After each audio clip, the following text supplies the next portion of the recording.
There's a famous Neil Young lyric that has echoed across decades. It's been quoted by rock stars, misunderstood by fans, and mythologized in every possible direction. And one rock star in particular, John Lennon, absolutely hated it. The lyric is, "Hey, hey, my," and the part of the lyric that Lennon hated the most is the line, "It's better to burn out than fade away." This is a line that's often treated like a rock and roll commandment, and when Lennon heard it, he didn't hear swagger, he just heard a genuinely harmful message. Today we're going to dig into why Lennon rejected this lyric and what you might think of his opinion. So let's get started right away. When Neil Young wrote, "It's better to burn out than fade away," he wasn't talking about self-destruction, he wasn't advocating early death, he wasn't encouraging reckless behavior. He was thinking about energy. At least this is my take. I believe that the Rust Never Sleeps era was Neil's reaction to punk rock. He's been called the granddaddy of grunge, but I think that what he was really doing with this album and this era of his career was to try to create as much force and intensity as he possibly could. So for him, the line was about momentum, while it may have also had a negative connotation that was meant ironically. But that is not what many people heard. By the late 1970s, John Lennon's worldview had really shifted. He wasn't the psychedelic John Lennon. He wasn't the sarcastic Beatles era John Lennon. He was the John Lennon who had stepped away from music for a few years to raise his son. He was responding to the lyric as a human being, not as a superstar. And from his perspective, the line fed into the old rock mythology that it's romantic to burn bright, flame out, and disappear early.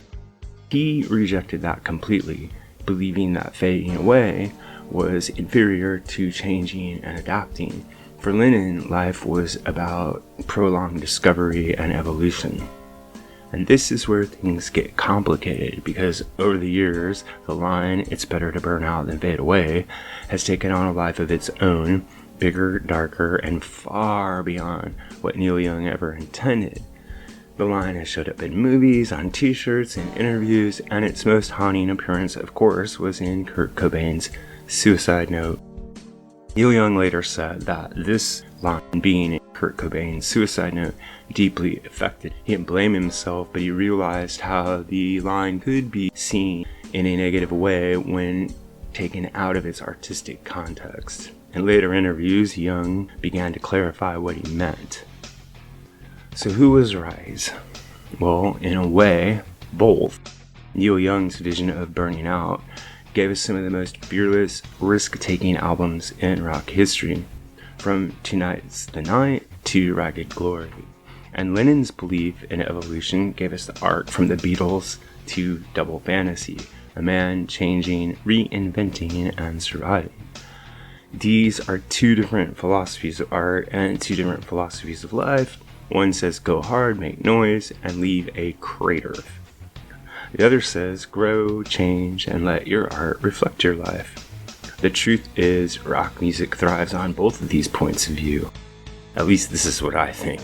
One thing that's possibly of note here is a video I did on Lemmy when he was talking about how lyrics are very important. You don't want people to misunderstand them. As a lyric writer, you have a responsibility to know what your lyrics mean and to know how they might impact people, because if you don't know what they mean and if you don't know what they might do to people, then it's irresponsible to release the lyric on a wide public if you have a platform. And this is something that Lemmy said, and I covered that in a video. In that video, I concluded that artists aren't totally responsible for how people interpret their lyrics. But there is a measure of responsibility in being a lyric writer when you have a platform, because people do listen deeply to what you say. On the other hand, I still believe that people have the right to create any kind of lyric they want, just as people have the right to listen or not listen to any kind of music that they want. So what do you think? Do you think Lennon was right to be wary of the lyric, or do you think Neil Young's line is simply misunderstood by some people? Let me know down in the comments below. MusicGuru here, asking you to help us on our march to 10,000 subscribers.